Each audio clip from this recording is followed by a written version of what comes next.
Hey guys, HDvee here and welcome to a brand new video. Today we've got some pretty cool things to go over. Some new features have been announced for the Nintendo Switch 2. We also have a huge Generation 10 rumor to go over and some more comparison images for Pokemon Scarlet and Violet's Nintendo Switch 1 and Switch 2 version as well. A lot of things to break down today, so if you're excited for the video, drop a like down below, leave a comment, subscribe if you're brand new, and let's get into the video.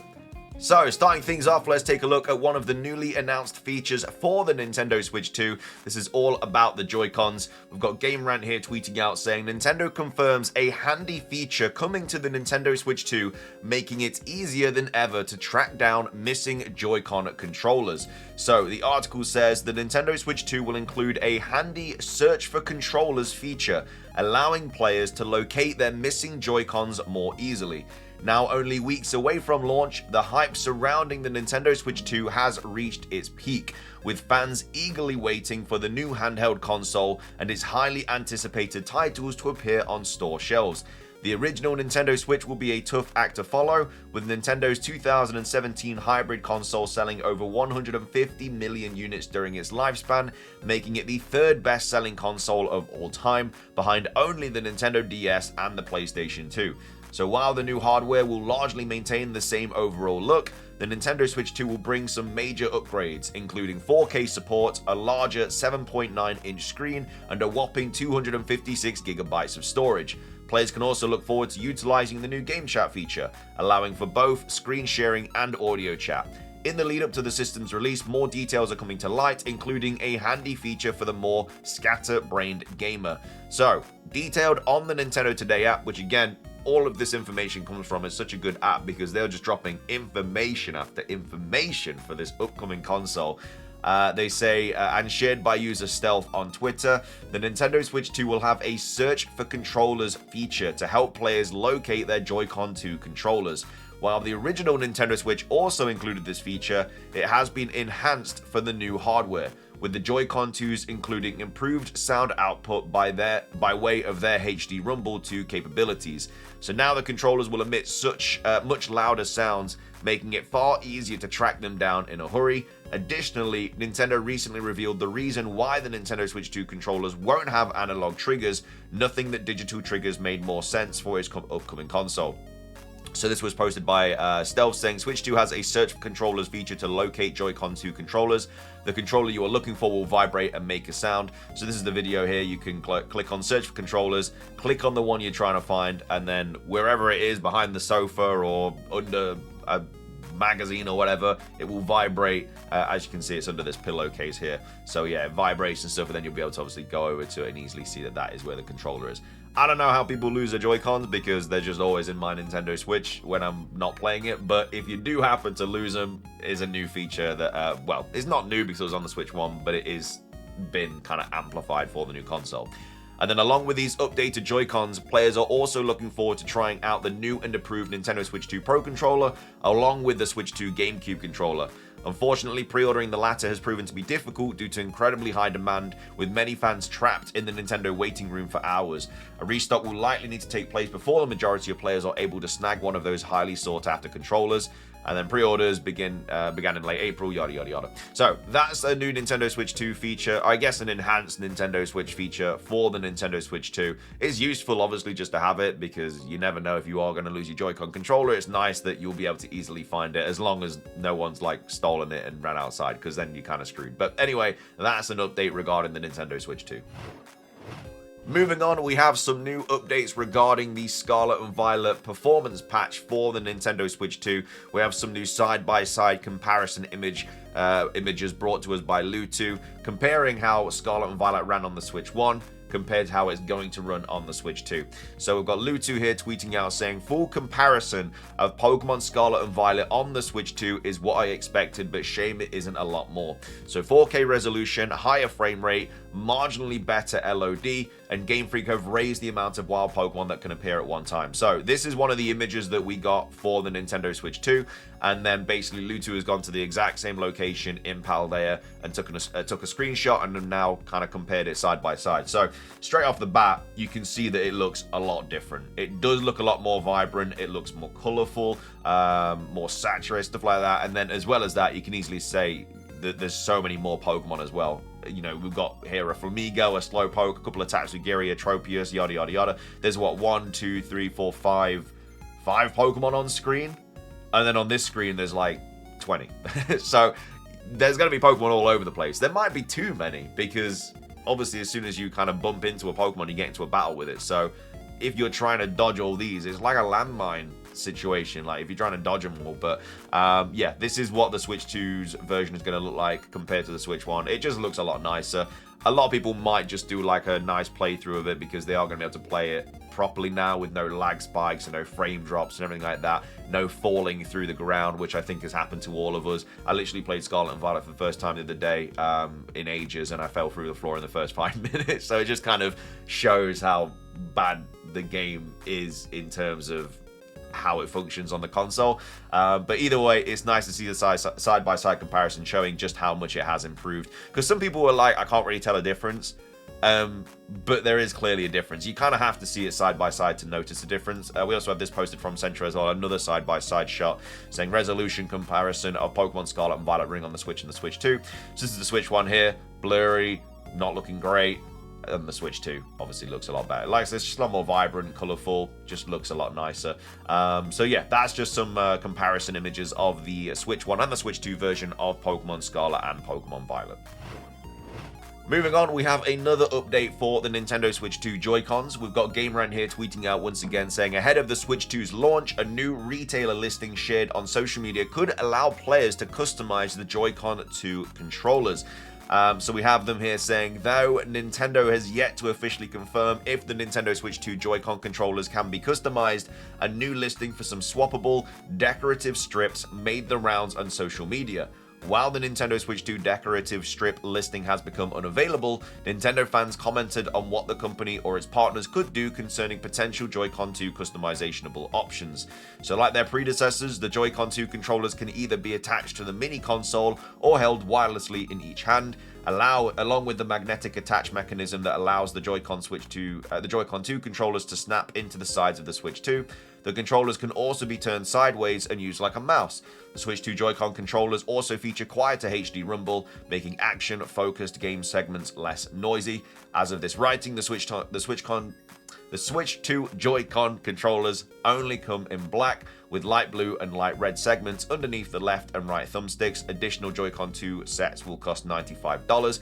Even though the Switch 2 Joy-Con controllers feature plenty of ways for players to utilize them, user customization from official sources is not currently supported. However, as posted by Stealth on Twitter, an AliExpress listing for decorative strips on the Joy-Con 2 controllers made the rounds on social media. The decorative strips for the Joy-Con 2 controllers were originally listed for approximately $346 each, but have since been rendered unavailable after a few hours. So Switch 2 Joy-Con panels can be removed and customized. Accessory makers and Nintendo themselves could make different colors and designs. So this could be kind of cool because you could get like Pokemon themed ones or Animal Crossing themed ones or whatever, and then just pop them on your Nintendo Switch 2 Joy-Cons. It's just nice that you can obviously change them and actually make them look a little bit better. These side strips would replace part of the outside casing of the Joy-Con 2 with light red or light blue segments, starting underneath the L and R buttons and wrapping around the rest of the bottom side. The listing had blue and red strips that could match the Joy-Con thumbstick pattern alongside opposite color options. The kits also included gel and a crowbar to assist with the swap. Although the Switch 2 supports strange Joy-Con 2 configurations, it is worth noting that neither Nintendo nor any officially licensed partners have revealed any official Joy-Con 2 customizationable options. Ergo, disassembling the Joy-Con 2 controllers for any reason would void the product warranties. On social media, Nintendo fans compared the third-party Joy-Con 2 strips to faceplates featured on the PS5 and the new 3DS lineups. Other users questioned the durability of the Joy-Con 2 strips and raised concerns about them snapping off. With the Switch 2 launching on June the 5th, only time will tell if Nintendo or its partners will offer fans some Joy-Con 2 customization options down the line. I mean, I hope there is. I feel like there should be. It's just an extra thing that they can make money off, and it just makes fans a little bit happier being able to customize their Joy-Con 2 controllers in the way they want. But anyway, that's another update for the Nintendo Switch 2. Finishing things off for today's video, we have a huge Generation 10 rumor to go over. This popped up on the 17th of May. It's titled Gaia 2026. It came with this image as well. I don't know if this means anything. It's just a bunch of random Pokemon and a bunch of different kind of graphics just chilling. And then it says like Expo 2025 over here as well. So I have no idea if that has any relevance, but either way, this was posted on 4chan. Take it with a big old grain of salt, but they start off by saying translated by machine and with help of a friend. So the goal for Gen 10 is to not just be a reboot or rebirth of the franchise, but also a love letter to the saga's history and global influence. There are concerns about the similarities with Alola, but that doesn't stop them from taking inspiration and learning from the success at a 20th anniversary game. The game adopts a Mediterranean aesthetic and tone rather than a tropical one. So it wouldn't be like tropical like Alola, it'd actually be a little bit different. The game has been described multiple times as a combination... It's been a combination of Titan and... I can't remember what the code name for that is, but Titan's Scarlet and Violet. So I assume that might be Alola. But anyway, it says ideas for an origin or multicultural region connected to other civilizations inspired by Greece have been discussed since the development of all games in Gen 6 and were later revived strongly in Generation 9. Gaia's theme is the coexistence of cultures, which is considered one of the brand's values.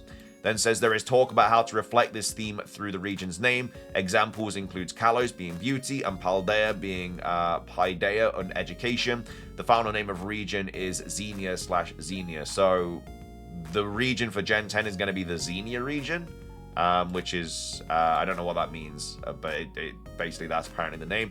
Then it says the intention is for Xenia to be a place where many of the franchise's cultures and civilizations converge in some way.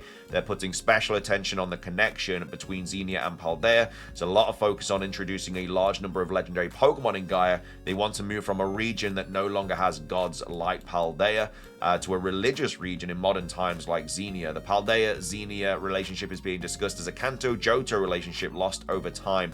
The connection was already decided during the development of Gen 9 and has been referenced multiple times in Titan.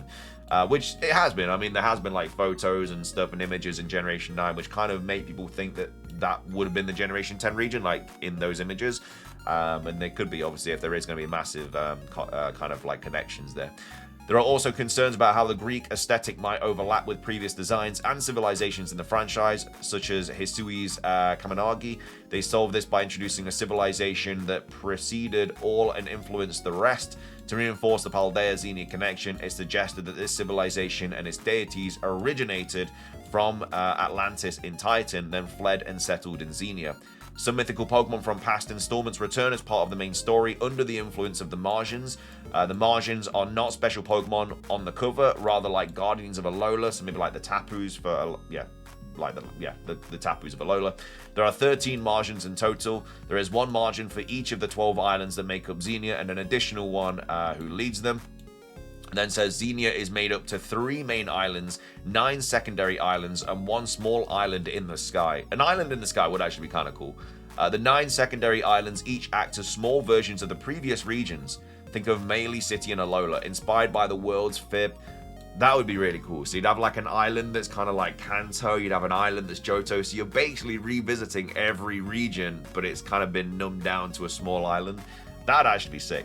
You can travel to other regions without leaving Xenia. The secondary islands each have 1 or 2 cities, while the 3 main islands have a strong Greek influence and are 3 times larger. So you've still got the main kind of new places, which are these 3 big islands for Generation 10, but then you also have the nostalgia of all the other islands as well. I would absolutely love that. And for a 10 kind of game, like a 30th anniversary game, that would be really cool. Island in the Sky is based on Santorini, which is already discussed during the Titan development as inspiration for Atlantis. The Margin are the equivalent of the Paradox and Ultra Beast Pokemon in Xenia. The only Margin considered special legendaries like Mewtwo or on the other cover legendaries are the Margin from the 3 main islands and the leader Margin as well. It then says the Margin are mysterious creatures from other realities summoned by the inhabitants of Xenia in the past. The 9 secondary Margin resemble legendary Pokemon from other editions, but changed. Their designs are described as a combination of Paradox, Ultra Beasts, and regional forms.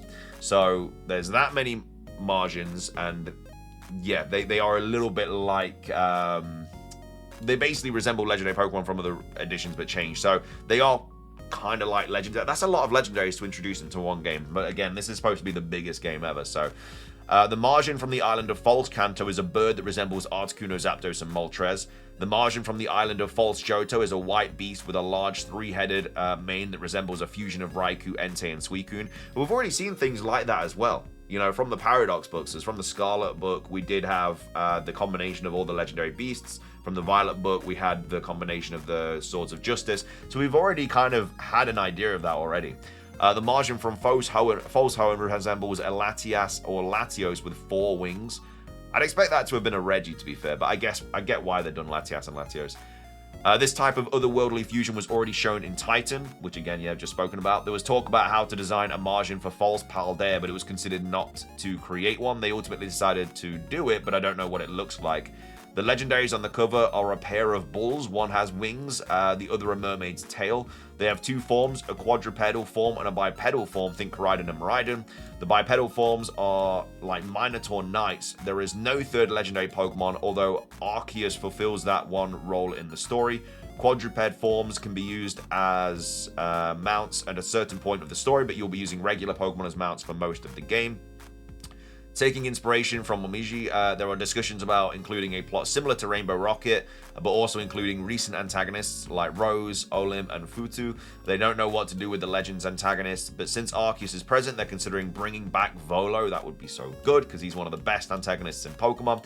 There are plans to include Xenia in the Pokepark project, but unlike other countries like France and Spain, it hasn't yet found a location in Greece. The goal is to present the first Pokepark project during the 30th anniversary. All I have. I really like that rumor. I'm a big fan of it. I love the kind of nostalgic regions based on these islands. I love how many margins there are. The game just sounds great.